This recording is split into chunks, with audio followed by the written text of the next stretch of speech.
So, very hindi naman nakakagulat na siyempre, tuwang-tuwa yung mga qualified na tumanggap kaya't, tinutuloy-tuloy natin 'yan.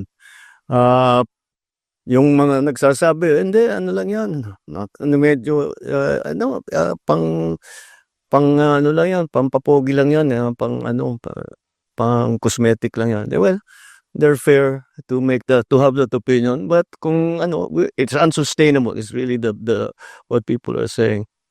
Watch me sustain it.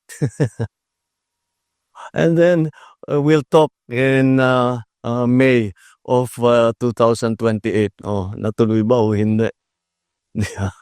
We found a way to do it. We found a way to do it. We could not do it before. Hindi kaya kasi hindi pa kaya ng sistema.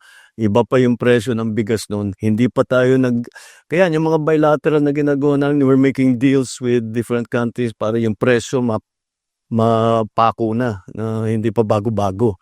Kahit anong mangyari down the road, nagawa na ngayon natin yun. Wala tayong gano'n noon, eh. Ngayon meron na.